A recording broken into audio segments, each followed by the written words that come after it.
Hey everybody, welcome back to Live Between Paychecks Kitchen. I'm Oz, Jack and Later Still Like Jackson, and this is going to be another one, but it's like we did the bonus one yesterday. I just love food on sticks, and I wanted to try some other food on sticks down the thing. So this turned out really well. This is really cool. So before we get into it, be sure to like, share, subscribe, do all the YouTube-y stuff, ring the little bell down in that corner to get notifications when we do these on Tuesdays and Fridays. And there's also a link down the doobly-doo with our merch, and my AC just came on because it's Texas in the not fall. False fall is what we get it down here. It's cool, but it ain't cold. It ain't fall. It's gonna be stupid hot next week.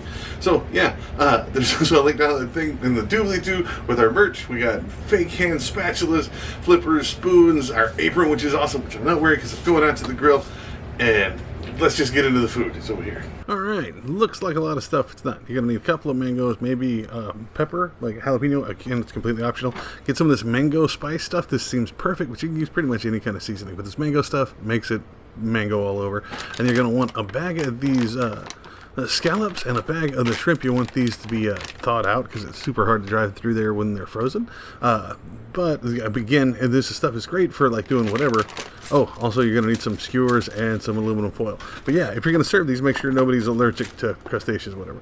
Now I got a big like Tupperware thing here because I'm going to soak these skewers for about an hour. So like this one takes a little prep because you want them to soak because they'll get hot and catch fire in the grill. So go ahead and wash both your mangoes and your jalapeno. We're going to go wash those. And so once you get those washed, then you need to go rinse these. If they're thawed out, they're going to be sitting in a lot of goop and water or whatever. Go ahead and rinse those and set them in a bowl off to the side. Now, a mango can be a pain in the neck. Get you a nice sharp knife. You can find the oblong piece where the seed is. You just want to cut along that. And now, I've seen some that were ripe enough where you can, or like not ripe enough where you just take it, rip it in half like this, but it didn't work. All right, so the best way to do this is just cube it while it's still stuck on the seed. A, you can find out where the seed is, and B, it's easier to cube it than like sitting it down and wasting stuff. So just go crosswise, make you a line. Want to do it about half an inch wide, quarter inch, depending on the size of the chunks you want. I'd try to go for a little bit bigger ones, and then cut it back the other way. Gonna make some cubes, and then you can just go ahead and cut them directly off the seed that way. Now you do this way, you can feel how deep the meat is and where that seed is. Just go back along that seed, and you can just peel these right off. Just click, click, click, click. See, cubes. Or close enough to cubes. I mean, it's rounded on one side kind of deal. And pull those off. Now, remember, you can replant the seed. You can just sit there and chew on the rest of the meat that's there. So, again, I set that off to the side in its own little Tupperware thing. Jalapeno, again, it's clean. Cut off that stem. Yeah, the stem. That's the word I'm looking for. Go ahead and cut that off, and then cut these just into rounds. You don't want them to go any smaller because they're harder to stick on the skewers. But one good-sized jalapeno will do this. I had a lot more seafood than I had fruit, so do more if you want to do that with the 2 pounds, but this seemed to work out for me. Now, get you some aluminum foil. Now, this is what I'm going to use, tinfoil. Aluminum foil is what I'm going to use to pack here. You can season it and marinate it, but these I'm just carrying straight out, okay? So once you get all this stuff done, get some of your soaked skewers, get one of them, and then you're going to alternate. Now I'll put like 2 scallops to shrimp because there's a lot of scallops to the 1 pound of shrimp or whatever, and then just kind of stack them on here. You don't have to be artistic. They don't have to go on a certain way. You could do entire skewers full of shrimp and entire skewers full of scallops. It's completely up to you on how you want to do those. But I stack these up, and I always just want to make the last thing to be a flat of jalapeno and a bit of that mango, like you're doing, like what everybody else calls a shish kebab, whatever. Now do the whole set. That took me 17 minutes. That's how long it took to do that whole thing. I timed it just for you guys. And then you can take the seasoning, hit it now, and let it marinate, but I'm just going to take it out and put it on the grill. Now put these, got it high to get it heated, try to burn some of this stuff on.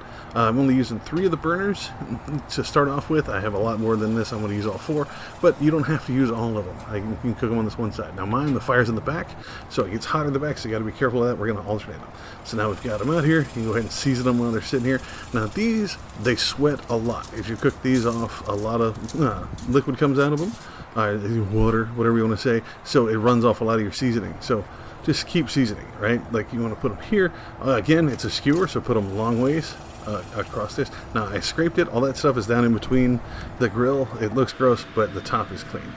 So go ahead and take these and just put them in here long ways. Again, this is why we watered our skewers, so they won't catch fire while they're sitting in here. They will darken a little bit. They'll even start to even blacken a bit, but it takes them a lot longer than they normally would. So stack all these in here, season them a bit more. Like I said, I love this. Like I said, I love my seafood. Don't get me wrong. I got those for super cheap. But I wanted to be able to taste like the mango stuff that's with it. Put this at about medium. See, I turn all these on to low. No. So it's going to be about anywhere between 275 and 325. You want to check them about every 10 minutes. All right, these cook relatively fast because they're small. They're not big pieces of meat, and you'll notice immediately that your shrimp starts pinking really well, and the fruit will start getting those grill lines. I was checking them every 5, I'm sorry. Wasn't doing 10, I was doing 5. Just check them, give them a nice turnover at the 10-minute mark. Remember, these are hot, and I'm an idiot, so if I think I can do it fast, I can't. I keep burning the crap out of myself. So get you some tongs or a fork or somebody with a tough hand or a fake hand. We have a thing down in the description on our doobly-doo to get one of our fake hands or something that'll reach in there and do that. But once you get these nice turned over, season them again. I season them after I pull them off and went to serve them. But again, these will sweat a lot. They're starting to pink a little bit. But I think this took all of 24 minutes. I timed it and I forgot to get a good shot at that. But I was checking it about every 5 minutes, making sure. If they're cooking too fast in the back, go ahead and move them to the front. Once it's getting nice and pink and the scallops are nice and, not nice and tough, but they're not all wiggly. They're actually cooked. Where if you stab them with a fork, they have a little bit of resistance. That's what you're looking for. Now, I cook these, like I said, 24 minutes. Checked them every 5, rolled them every 10. And these turned out perfect to the point, like you can hear Andy's kids in the back. They ate some of these and really enjoyed them. So yeah, this is great. You can take them places if you need to bring a whole lot of food. This is right at our budget because each of the frozen seafoods cost me like $4 and some change, and then the mangoes were like $1. I got it all on sale, so it was under my budget. But this fed me for like 2 days, and then I had a bunch of kids and Andy try them and stuff. So it's a lot of this. Great for taking them to parties, great to have them just at the house, have them around the pool, have it at a fakey luau, whatever you're gonna do. I would try to use it for food prep, but again, beware reheating shrimp and scallops in any kind of workplace or around other people because it will smell bad. So yeah, give this one a shot. And there you have it, folks. Some awesome food on sticks with fruit, so it makes it a little fancier than just the chicken skewers we did yesterday. But these are pretty good. You gotta try these out. Or tell us how we did it wrong, man. Like, I'll revisit this. I will redo this again. Like, tell me. Like, you can tell us here. You can put us on, like, any of our social medias. Like, we're on Facebook, Pinterest, Patreon. We're all those at Live Between Paychecks Kitchen. We're also at Instagram at Live In Between. We had to shorten it over there.